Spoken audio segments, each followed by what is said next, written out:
আসসালামু আলাইকুম সবাইকে, কেমন আছেন সবাই? আশা করি অনেক ভালো আছেন। ব্লেন্ডারের 8 নম্বর পর্বে আপনাকে স্বাগতম। গত পর্বে আমরা জেনেছিলাম যে কিভাবে আমরা ট্রান্সফরমেশনগুলো ডিফল্টভাবে সেট করব এবং সেগুলোকে অ্যাপ্লাই করব। তো আজকে আমরা জানবো যে আমাদের যে ইন্টারাকশন এই মুডগুলো আছে সেই মুডগুলো সম্পর্কে বিস্তারিত আলোচনা করব। আমাদের ইন্টারাকশন মুডগুলোর মধ্যে কিছু কিছু মুড আছে, অনেকগুলো মুডই আছে।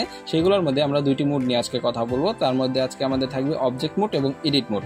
তো প্রথমেই আমরা অবজেক্ট মুড সম্পর্কে জানি।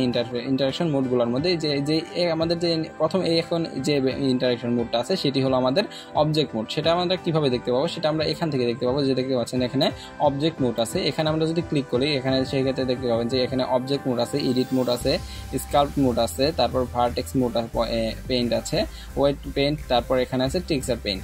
এরকম কিছু আমাদের মুড আছে। তো এই মুডগুলোর মধ্যে আমরা আজকে দুইটি মুড নিয়ে কথা বলবো। সেটি হলো আমাদের অবজেক্ট মুড এবং আমাদের এডিট মুড। এখন ব্লেন্ডারে কাজ করার জন্য অবজেক্ট মোড এবং এডিট মোডের কতটা গুরুত্ব সেটা আপনারা অবশ্যই জানেন, কারণ আমরা অবজেক্ট মোড এবং এডিট মোড নিয়ে বেশি কাজ করব। এখন আমরা লাইট এবং ক্যামেরাগুলো ডিলিট করে দিই। সেক্ষেত্রে আমাদের একটা অবজেক্ট থাকতে হবে। এখানে যে কোনো অবজেক্ট রেখে এখানে আমরা কাজ করতে পারবো। এখন অবজেক্ট মোডে এই যে ডিফল্ট মোড আছে, এখানে আমরা ব্লেন্ডারে প্রবেশ করলে এই মোডটা আমরা দেখতে পাই। সেই মোডটাতে আমরা কি করতে পারি, যেরকম আমরা ট্রান্সফর্ম করতে পারি, তারপর এখানে আমরা বিভিন্ন অবজেক্টে মুভ করতে পারি, লোকেশন চেঞ্জ, তারপর রোটেশন, তারপর এখানে স্কেল করে ছোট বড় করতে পারি। তো এই সমস্ত কাজগুলো সাধারণ কাজগুলো এবং আমাদের যে মুভ করার যে বিষয়গুলো, মানে এই বিষয়গুলো সাধারণ কাজগুলো আমরা স্কেল করার এই আমাদের অবজেক্ট মোডে সিম্পল কাজগুলো করতে পারি। কিন্তু আমাদের যে কাজগুলো থাকবে, আমাদের যে অবজেক্টগুলোকে চেঞ্জ করে বিভিন্ন ধরনের অবজেক্ট মেক করা, সেই কাজগুলো আমরা এডিট মোডে করব। এগুলো কিন্তু আমরা অবজেক্ট মোডে করতে পারবো না। তো সেই ক্ষেত্রে আমাদের এডিট মোডে চলে যাওয়ার জন্য আমাদের যে অবজেক্টটা থাকবে সেটাকে সিলেক্ট রাখতে হবে। আমরা যে অবজেক্টটার এডিট মোডে গিয়ে সেটাকে পরিবর্তন করতে চাই সেইটাকে আমাদের অবশ্যই সিলেক্ট রাখতে হবে। সেটাকে সিলেক্ট করে এখান থেকে যদি আমরা অবজেক্ট থেকে এডিট মোড ক্লিক করি, সেক্ষেত্রে আপনারা দেখতে পাবেন যে এখানে অনেকগুলো টুল বেড়ে যাবে এবং এই টুলগুলোরও প্রত্যেকটার আলাদা আলাদা কাজ আছে। সেগুলো আমরা দেখবো, অবশ্যই এক ধাপে ধাপে দেখবো। তো আমরা এখন এডিট মোডে কী করতে পারি সেই বিষয়গুলো নিয়ে একটু আলোচনা করি চলুন। তো এডিট মোডে যাওয়ার জন্য আমরা এখান থেকে এডিট মোডে শিফট করতে পারি, এখান থেকে এডিট মোড শিফট করতে পারি এবং আমরা আমাদের যে কিবোর্ডের শর্টকাট আছে সেই শর্টকাটটিও ইউজ করতে পারি। এখন আমাদের কিবোর্ড শর্টকাট ইউজ করার জন্য এখানে আমাদের ট্যাব প্রেস করতে হবে। ট্যাব প্রেস করলে আমরা আমাদের এডিট মোডে চলে যাবো এবং আমরা যদি আবার ট্যাব প্রেস করি আমাদের অবজেক্ট মোডে চলে যাব। এই ট্যাব দ্বারা আমরা এডিট মোড এবং অবজেক্ট মোড শিফট করতে পারবো। তো আমরা চলুন এখন এখানে এডিট মোডে চলে যাই। এটা আমাদের অবজেক্ট মোডে কী করতে পারি সেগুলো কিন্তু আমরা গত পর্বগুলোতে দেখিয়েছি, কারণ আমরা ওই ট্রান্সফরমেশনের বিষয়গুলো সবগুলো দেখিয়েছি। এগুলো আমাদের এডিট মোডে করা যায়। তো আমাদের অ্যাডভান্সের কাজগুলো করার জন্য আমাদের ট্যাব প্রেস করে আমাদের এডিট মোডে চলে আসতে হবে। এখন এডিট মোডে আসার পর আমাদের প্রথমে যে বিষয়টা দেখতে হবে, আমাদের দেখতে পাচ্ছেন যে এই যে অবজেক্টটা সেখানে কিন্তু কিছু পরিবর্তন দেখা যাচ্ছে। এখানে দেখতে পাবেন যে এটা দেখেন আগে এখানে আমাদের তিনটা অপশন আছে। এখানে আছে আমাদের এইটা হলো ভার্টেক্সকে আমি আপনাদের বলতেছি। তো তার আগে এটা দেখে নেন। এটা হলো আমাদের ভার্টেক্স, এটা হলো আমাদের এজ, এটা হলো আমাদের ফেস। তো ভার্টেক্স কি? ভার্টেক্স হলো আমাদের প্রত্যেকটা পয়েন্ট। এখন এই যে কিউবটা আছে, এই কিউবের প্রত্যেকটা পয়েন্ট, যেরকম এই যে একটা পয়েন্ট, এইটা কিন্তু একটা ভার্টেক্স। এটা আমাদের একটা পয়েন্ট হলো আমাদের একটা ভার্টেক্স। আমাদের অবশ্যই নামগুলো মনে রাখতে হবে। আমরা কাজের সময় এই ভার্টেক্স, এজ এবং ফেস এই নামগুলো ইউজ করে আমরা আমাদের টিউটোরিয়াল করব। এর পরবর্তী যে কাজগুলো করবো এইভাবেই করবো আমরা। তো এগুলো নামগুলো অবশ্যই মনে রাখতে হবে। আমাদের এই যে একটা পয়েন্ট, সেই পয়েন্টটা হলো আমাদের একটা ভার্টেক্স, এটা একটা ভার্টেক্স, এটা একটা ভার্টেক্স। মানে এই পয়েন্টগুলো, এই যে কোনো পয়েন্ট, এই পয়েন্টগুলো আমাদের ভার্টেক্স। এই ভার্টেক্সগুলোকে ধরে আমরা যদি একটা ভার্টেক্সকে ধরে জি প্রেস করে এটাকে মুভ করতে পারবো, নাড়াচাড়া করতে পারবো, কিন্তু আমরা অন্য কোনো কাজ করতে পারবো না, রোটেশন করতে পারবো না, কারণ এটা একটা ভার্টেক্স। আবার স্কেলও করতে পারবো না। কিন্তু আমরা একটা যদি ভার্টেক্স ধরে আমরা এটাকে মুভ করতে পারবো, এক্সিস বরাবর, জেড অ্যাক্সিস বরাবর এটা কিন্তু আমরা মুভ করতে পারবো। এখন যদি আমরা দুইটা ভার্টেক্সকে ধরে যদি আমরা জি প্রেস করে এটাকে মুভ করতে পারবো। এখন যদি আমরা রোটেশন করতে চাই সেটি কিন্তু আমরা এখন করতে পারবো, কারণ দুইটা ভার্টেক্স ধরা আছে। এখন যদি আমরা এটাকে রোটেশন করতে চাই বা আমরা যদি এটাকে স্কেল করতে চাই সেগুলো কিন্তু আমরা করতে পারবো। একটা ভার্টেক্স সিলেক্ট করে আমরা রোটেশন করতে পারবো না এবং আমরা আমাদের যে স্কেলটা এটা করতে পারবো না, কিন্তু দুইটা ভার্টেক্স ধরে আমরা অবশ্যই সেই কাজগুলো করতে পারবো। তো এটি গেল আমাদের ভার্টেক্সের কাজ। ভার্টেক্স আমরা যদি সিলেক্ট করতে চাই সেক্ষেত্রে একটার পর একটা ভার্টেক্স যদি আমরা এইভাবে সিলেক্ট করি, সেক্ষেত্রে কিন্তু আমরা যদি আরেকটা স্পেসিফিক ভার্টেক্স এখানে সিলেক্ট করতে চাই সেটা কিন্তু আমরা পারবো না। তো আমরা ভার্টেক্সগুলোকে কীভাবে সিলেক্ট করতে পারবো, ধরেন এখানে একটা ভার্টেক্স ধরলেন, তারপর এখানে শিফট প্রেস করে এখানে আরেকটা ভার্টেক্স ধরা যাবে এবং এখানে যদি আপনি চান যে এখানে আরেকটা ভার্টেক্স নেব, শিফট প্রেস করে এখানে ভার্টেক্সগুলো আমরা সিলেক্ট করতে পারবো। তো এভাবে আমরা ভার্টেক্সগুলো সিলেক্ট করতে পারবো এবং বিভিন্নভাবে জি প্রেস করে এখান থেকে মুভ করতে পারবো, তারপরে রোটেশন করতে পারবো, সব কিছু করতে পারবো। তো এটি গেল আমাদের ভার্টেক্স সিলেকশন, ভার্টেক্সের কাজ বা ভার্টেক্স কি সেটা আমি আপনাদের হয়তো বোঝাতে পেরেছি। এরপর আমাদের আসে হলো গিয়া এজ। এখন এজ বলতে আমরা কি বুঝবো? এজ হলো আমাদের যে দুইটা পয়েন্ট থাকে, এখানে ধরেন এই যে একটা ভার্টেক্স, এখানে একটা ভার্টেক্স, এখানে একটা ভার্টেক্স। তো ভার্টেক্সের যে একটা লাইন চলে গেছে, একটা দাগ চলে গেছে, এটা হলো আমাদের প্রত্যেকটা ভার্টেক্স। অর্থাৎ এই যে কর্নারের রেগুলার যে সংযোগ যে লাইন দ্বারা করা হয় সেটা হলো আমাদের প্রত্যেকটা এক একটা এজ।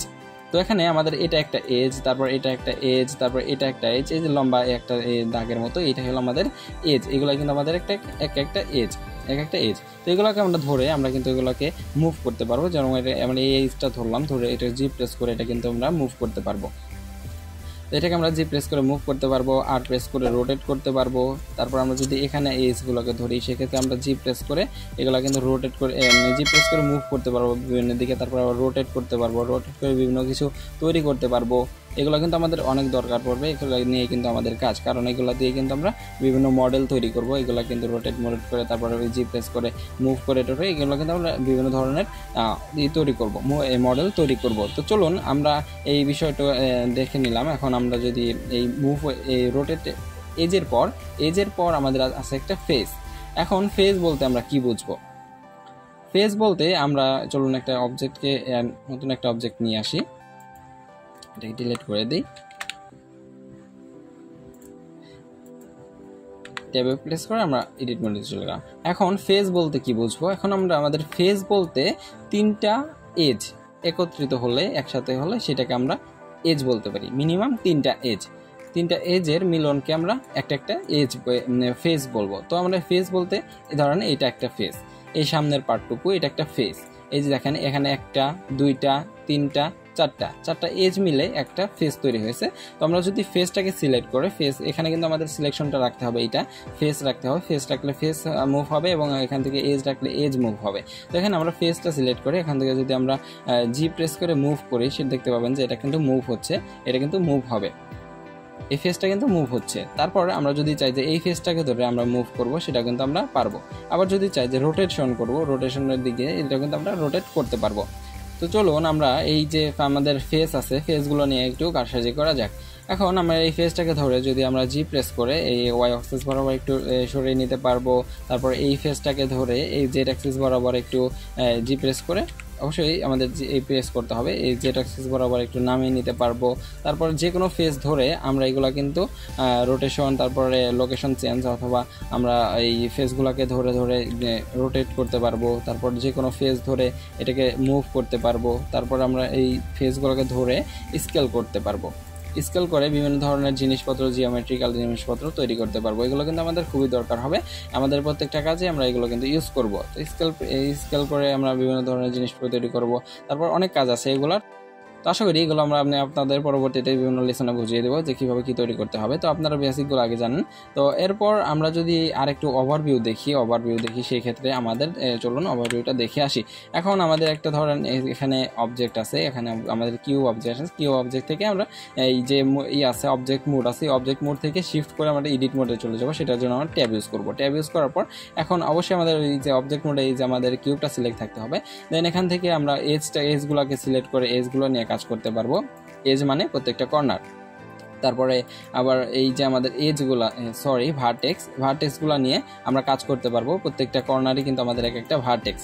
দেন আমাদের এজগুলো আছে, এজগুলো কিন্তু আমরা যেভাবে সিলেক্ট করে এজগুলোও কিন্তু আমরা শিফট প্রেস করে এখানে ধরে, তারপর শিফট প্রেস করে এই এজ, তারপরে শিফট প্রেস করে এইভাবে আমার ইন্ডিভিজুয়ালিভাবে আমরা শিফট প্রেস করে এজগুলো সিলেক্ট করতে পারবো। এবং ফেসের দিকেও একই কথা। তো আমরা এইগুলোকে সিলেক্ট করে জি প্রেস করে বা যে কোনো দিকেই করে আমরা নাড়াচড়া করতে পারবো। তারপর আমাদের ফেস সিলেক্ট রেখে যে কয়েকটা ফেস সিলেক্ট করতে পারবো। এইভাবে আমরা ইন্ডিভিজুয়ালভাবে আমরা ফেসগুলো সিলেক্ট করে বিভিন্নভাবে বিভিন্ন জিওমেট্রিক্যাল জিনিসপত্র তৈরি করতে পারবো। আশা করি আমি যতটুকু বুঝিয়েছি আপনারা বুঝতে পেরেছেন। তো এই বিষয়গুলো আপনারা অবশ্যই প্র্যাকটিস করবেন, এটা কিন্তু খুবই ইম্পর্টেন্ট একটা বিষয়। আমরা অবজেক্ট মোড থেকে এবং অবজেক্ট মোড থেকে এডিট মোডে গিয়ে আমরা আমাদের ভার্টেক্স, এজ এবং ফেসগুলোকে চিনলাম এবং কিভাবে কি করতে হয় এই ট্রান্সফরমেশন সম্পর্কে সবগুলো বিষয় কিন্তু আমরা ক্লিয়ার করে বলা হয়েছে আমাদের এই ভিডিওতে। তো আশা করি ভিডিওটি বুঝতে পেরেছেন সম্পূর্ণ। আর বুঝতে না পারলে অবশ্যই আবারও দেখবেন। অ্যান্ড আমাদের চ্যানেলটিকে অবশ্যই সাবস্ক্রাইব করে রাখবেন। এরকম আমরা কিন্তু ভিডিওগুলো তৈরি করতেছি আপনাদের উদ্দেশ্যে, এবং সাবস্ক্রাইব করে আমাদের পাশেই থাকবেন এবং ভিডিওগুলো কেমন লাগতেছে এবং আপনাদের কী কী জানা প্রয়োজন সেই বিষয়গুলো আমাদের জানাবেন। ভিডিওটি ভালো লাগলে অবশ্যই লাইক কমেন্ট শেয়ার করবেন এবং আমাদের চ্যানেলটি অবশ্যই সাবস্ক্রাইব করে রাখবেন। তো ভালো থাকবেন সবাই, দেখা হচ্ছে পরবর্তী ভিডিওতে। আসসালামু আলাইকুম।